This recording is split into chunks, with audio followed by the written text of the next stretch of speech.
Roth or not to Roth? This question comes up a lot. Should I get a traditional IRA or a Roth IRA? We're going to clear this up today. Let's get it. The Roth IRA is an individual retirement account that you can use post-tax dollars to invest in. Post-tax meaning after your paycheck. So once you get paid, you can take that money and put into an investment account.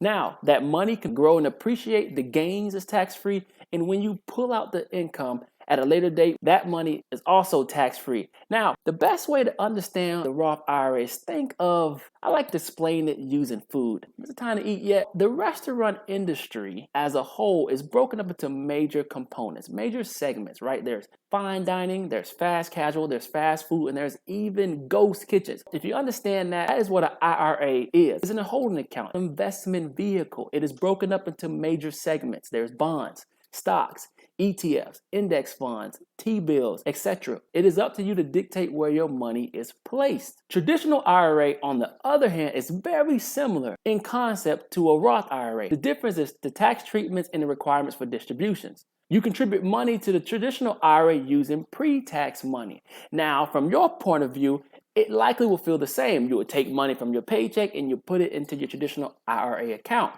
Now, the thing is, you won't see those benefits until when you file. The tax that's already got pulled out of your paycheck, you get the tax back. Traditional is pre-tax money. Roth IRA is post-tax money. Now, some of the most popular investment firms out there is Vanguard, Fidelity, Schwab. This is where you can set up an IRA if you're looking to set that up. Now, how do you know which one should you get? Traditional? Should I get Roth? Well, the biggest indication is based on your income. For the Roth IRA, you pay tax today. This is beneficial if you expect on having a higher income later or in retirement. So you pay the tax today, and then when your income is higher, you're able to take advantage of the benefit later. Now think of someone that made $50,000 and someone that made $150,000. In this simple example, now I understand there can be different deductions and tax credits. If they just have a W-2 income, the person that has $150 will be in a higher tax bracket and pay higher taxes. That's what the Roth essentially helps you with. When you pay tax today, let's say you at the $50,000 today and your income is $150,000 later, you will pay less tax today and get the benefit later because you wouldn't have to pay the higher tax on the higher income. So it's good to start the Roth when you're younger to maximize the benefit. Now, the traditional IRA is in reverse. If you have a high income today and expect to have a reduced income in retirement or later, then a traditional IRA can work in your favor, right? You defer the tax later when your income is less, because if you have a higher income, you're going to pay higher taxes. If you expect to have less income later, you will pay lower taxes.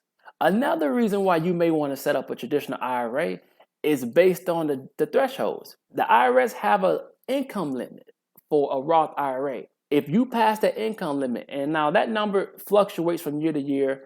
However, if you're a single head of household, the number's around $153,000.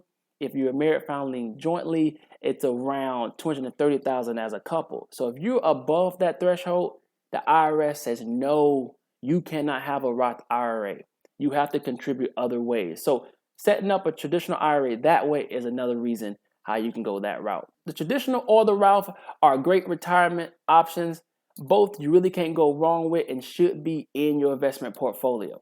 Cash App, PayPal, Venmo. If you use those particular platforms to pay in your business, the IRS has released a new update regarding that. Click this video right here to see if it affects you.